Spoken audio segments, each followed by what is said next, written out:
Fight of the night was Munoz and Cruz. Performance of the night is Silva, Tayavasa, Kai Kara, Pena, O'Malley, and Oliveira. That's all? Giving out some fucking money tonight. Well, I guess that kind of indicates your thoughts on the fight card tonight as a whole, right? I mean, it looked good on paper. I mean, in every way that an event could be a home run and be successful, this was. It was an incredible night. The fights were amazing. Huge upsets. The first round of the main event, I mean, those two didn't feel each other out. They didn't anything. They came right out and just started going. The first round was incredibly fun. The whole fight was incredible, and it was an amazing night. Yeah. Want to get your thoughts on Charles Oliveira as the champion, right? I mean, I guess if there was any question whether he was deserving, he answered it tonight, and especially, with the story that it's always been that he can't get tested. He doesn't have heart, and it seems like he answered any of that tonight. Yeah, I never heard any of that stuff, but you got to stay off the fucking internet. That's how I make my living, sir. Yeah, I always thought he was a tough guy. He's had some bumps along the way. Same thing with Poirier, but like I said at the press conference the other day, they're two blue-collar, hard-working guys that have grinded their way to the top. Yeah, I mean, he went in tonight and beat Dustin, and Dustin is, a very, very tough, durable, well-rounded guy who has had a ton of experience, and it was a big night for Oliveira. Have you had a chance to speak to Dustin at all yet, and have an idea of where he might go from here? Obviously, this is a tough break for him. No, I mean, we talked after the fight, like up in the octagon for a second. I just saw him outside when I was walking out here, but there's nothing to talk about right now. He needs to go home, relax, enjoy some time with his family, enjoy the holidays, and when he heals up and all the bullshit blows over, we'll figure out what's next for him. There's no rush. We don't have to decide anything tonight. I know you don't normally like to say, who's the number one contender, but you said coming in like, hey, Justin Gaethje's definitely next. So as we sit here, Justin Gaethje definitely next. Yeah, it makes sense. And I know it's kind of out of your hands, but Brazil as a possibility, I mean, obviously we know what's going on in the world, but do you have any indication if 2022, it might be possible for Charles to defend his belt against Gaethje down there? I have no idea what's possible in 2022. I don't give a shit. I could care less. Nice. Texas, Florida, Apex. Florida, Texas, Apex. Abu Dhabi, Florida, Texas, Apex. Scheduled I don't give a shit if anything opens again. Whatever. I don't care. I'm not even thinking about it. I could care less. All right. I did want to ask you about the co-main event. Obviously, a shocking result there. Juliana Pena, somebody that's been a thorn in your side to get her title shot. She delivered tonight. What did you think of her performance tonight? Yeah, Juliana is a person who always believed in herself and believed that she could win this fight if she got it. And I mean, you heard it at the press conference. You heard it the months leading up to this fight, and she did it. She did it tonight. It's one of the great things about the sport. It's what makes the sport so incredible. When somebody's that big of an underdog and nobody, I mean, how many times have we been at these events where when the fight's over, everybody's looking at each other like, holy shit. I mean, it happens all the time here. It is literally what makes this sport so incredible. There were a lot of questions coming in about Amanda, like how much longer she wants to keep doing this. Maybe it's her family life kind of the way she wants to go. Did you get a chance to speak to her and see if, she's considering it all, hanging it up, or if she wants to come back and get it? Listen, it goes right along with all the storylines. She's been on top forever, regardless of what you think. She's made shitloads of money. She has a lot of money, and she has a baby now, family. These things change you. Yeah. If she wants a rematch, do you think she is deserving, given how long she was on top? Yes. Last thing for me, I just want to ask you about Sean O'Malley, another fantastic performance. I mean, he's kind of laughing about being the unranked champ and all that. I imagine he's probably going to have a ranking now, but I know you said coming in, we're not sure if he's ready for the top guys yet. Did he show you tonight that he's ready for the top guys? The guy he beat tonight is a real guy, a very real guy. He did it in spectacular fashion, and I know, when you talk to him, two things. He wants to get paid, and he wants to fight fight higher level competition. It's like we're gonna have to pay him, get him some fights. Yeah. Dana in the middle over here. Just want to get your thoughts on Dominic Cruz's performance. Had a rough first round there, almost got knocked out, but came back and looked great. What'd you think? I agree. He won fight of the night tonight. Dominic Cruz still has it, man. It's impressive. And earlier in the night, Aaron Blanchfield had a dominant win against Miranda Maverick. Young star in the making, it looks like. What'd you make of her performance? Yeah, listen, anybody you ask me about on this card tonight, tonight's card was amazing. It was an incredible night of fights. It was huge. Pay-per-view was huge. The gate was $8 million. The biggest non-Conor McGregor gate ever at T-Mobile. And Kayla Harrison was in the crowd. Does Amanda Nunes losing, does that kind of change anything in terms of bringing her in? Yeah, these are those things, man. For like a Kayla Harrison, the Amanda Nunes fight was huge. I mean, if they would have faced off, it would have been a massive, mega $1 million fight. I know the dipshit there. What's his name? The dipshit that thinks he knows about this business. Darren Ravel, yeah. Dipshit Darren Ravel said that Amanda Nunes, we were screwed. She could never be a star and all these other things. Let me tell you what, if Amanda Nunes had won tonight, the Kayla Harrison fight would be one of the biggest fights that you would have ever seen. Stay out of our business, dipshit. You know nothing. I just want to get a little update on somebody else in the bantamweight division, but Jermaine Durandamy was recently taken out of the rankings. She's still on the roster, right? Yeah. I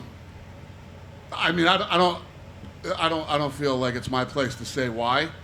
We'll leave that up to her. Somebody can ask her why she's out of the rankings and what she's going to do. Thanks, Dana. It's not my place. It's hers. It's personal stuff. It's not professional. Dana, just to ask you, Adesanya put a tweet out in response to UFC saying that the fight was on with Whitaker. He put a cap out, meaning a lie.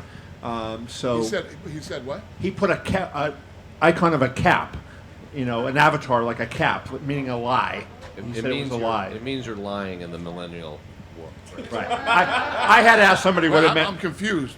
Adesanya basically saying said the fight's not on. He's saying the fight is not on with Whitaker. Oh, okay. Is it? Hey, Hunter, do we have a signed deal with Adesanya for Whitaker? He's still under contract. We're working on a new deal. He's under contract. No, Hunter. Do we have a signed contract for him to fight Whitaker? Yes. He signed a contract. Adesanya signed it? Because he said it was a lie tonight on Twitter. Are you asking about a bound agreement? Yes. Yes. Yes. We have in writing that he is committed to fight with. Okay, so he put out it that it was a lie. Okay. Listen, you don't want to fight Whitaker. Okay, then I guess we'll find another fight. Okay. Who gives a shit? I guess not you. Who gives a shit? I definitely don't give a shit. You don't want the Whitaker fight to be on? Okay, then we'll find something else. Why would we lie? When have we ever fucking lied? This fight's coming up. We lied about it? I didn't say you lied. 20 fucking years have we ever lied about making a fight? Some fights are harder to make than others, but I don't think we've ever lied about making a fight. And why would we lie about that fight? Again, I didn't say you lied. He said you lied. I asked you about it. Got it. I just want to ask you also about Juliana. And when you watched the first round, if I would have told you at the a couple minutes later after we froze that first round that Juliana was going to win that fight, would you have believed that? Say that again? At the end, my head's still all fucked up from Adesanya. I'm fucking you up all night tonight here. At the end of the first round, if I had said to you, Pena's going to win this fight, would you have believed it? Well, yes. I think that anything is possible. We've seen it so many times. Anything is possible in this sport. And what do you make of her, confidence and where did that come from? Because you look at it, she hadn't even won back-to-back fights in about 4 years, right? So where does that confidence come from in a person? I had my kids in some jiu-jitsu tournament when they were little, and the first time that I ever met Juliana Pena, she walked up to me and introduced herself and told me who she was, and she said, "I'm going to fight for you someday, and I'm going to be a world champion." When I met her, so she's always been like that, and. Yeah, she did it, man. She did it in spectacular fashion. Dana, what do you do with Cody Garbrandt now? He drops to flyweight, hoping to find some new life, and then he gets another brutal first-round knockout loss. What do I think about it? What do you do with Cody moving forward now? I don't know. That's a good question. You know, you move down a weight class and get knocked out down a weight class. Yeah, it's a rough one. And finally, You know, and he's been clipped a few times now, and you start, you know. and Kai was in here, said, I'm not going to fight again until it's for a title shot. He's calling for the winner of Brandon Moreno and Figueiredo. Who said that? Kai, the guy, Kai Car-France. He's not fighting again until he gets a title shot. That's what he says. Okay. Hey, Dana, right here. I want to touch back on Kayla Harrison. Notably, she was shouted out on the broadcast. You are talking very glowingly. When we spoke to her at MMA Awards, she said she's still a free agent. Would you say that might be changing soon? That she's a free agent? Yeah. Is the UFC, is the way you're talking and shouting her out, is the UFC making a more serious play to sign Kayla Harrison? Yeah. I mean, I said it last week that we were talking, and then she said it this week that we were talking. We're talking. I want to ask about the prelims with Julian Robertson. Priscilla Cachoeira it looked like she gouged her eye when she was trying to get out of I the rear didn't know naked that. choke. Ioli told me that. I didn't know. I didn't see it. Saw a picture, but I got it all from Ioli. I didn't see that. So no decision will be made until you guys review that Yeah, internally? I haven't seen it yet. I don't know anything about it except for what Kevin told me. Just want to touch on real quick. You're obviously going to Anaheim next month. The UFC does have the Crypto.com sponsorship. Staples Center, Los Angeles. I'm going to just say my city. You know, is the UFC planning to come to LA specifically soon? I don't know. There's nothing in the works right now. I hope so. Thank you. Dana over here to your far. Hey, hi. Hey there. So this is the second year that the company has had to navigate through COVID restrictions around the world. Two questions. One, what went better for you this year in terms of kind of managing the restrictions around the world? And the second part of the question is, how much will Apex continue to play as part of the venue strategy going forward? Yeah, I didn't hear the first one. What was the Yeah, first the question? first one was how much easier was it for the company to kind of navigate all of the COVID restrictions this year as opposed to the first year when it happened? Oh, it was much easier. Obviously, there were many more places open, and including New York, that I thought would be impossible at one point. But yes, the Apex will still be used a lot as places open up that are fan-friendly, fighter-friendly, UFC-friendly, however you want to call it. We'll do fight nights and pay-per-views there. And if not, we'll stay in the Apex. Like I said when I started this thing, we can do Texas, Florida, Abu Dhabi, and Vegas. I'm fine with that. We had an incredible year this year. It was amazing. We can do this forever if we have to. Dana here in the back. So in the main event, during the broadcast, Joe Rogan mentioned it looked like for a moment that Charles Oliveira was digging his fingers into Dustin Poirier's gloves, and I was wondering if that was something that you were made aware of, and if so, what's your thought on it? I don't know anything about that either. If that were the case, would that sort of change the way you view the fight? That he was digging his fingers in his gloves? Yeah, that Well, he that's was... something the ref would handle in there and You would take care of. think. Yeah. That's And, got nothing to do with me. All right, fair enough. And as mentioned, huge upset in the co-main event. There have been some monumental upsets before. GSP Matt Serra, Ronda Rousey, Holly Holm. Where do you rank Pena versus Nunes in terms of all-time upsets? It's a big rematch if she wants it. Would you say that it's the biggest upset in UFC history, or perhaps not? We being invaded or something? It's been like this all What's night. going on here? I'm deaf as it is.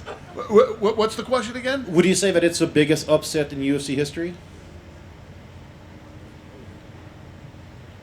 Fuck, I don't know. That's a really good question, actually. It's up there with Sarah and GSP. It's up there. And- Dana, down to your right, if you could. Dana. down to your right. I was curious, when you're watching the second round of Pena and Nunes, and they're in a firefight, and Nunes has never lost a firefight like that. What's going through your head? Are you saying that this is a bad idea for Nunes to be in this? Well, what is going through your head No, when when they you're were watching doing this? it, I said, she looks like she's getting tired. I thought Amanda looked like she was getting tired. And I haven't talked to her yet either.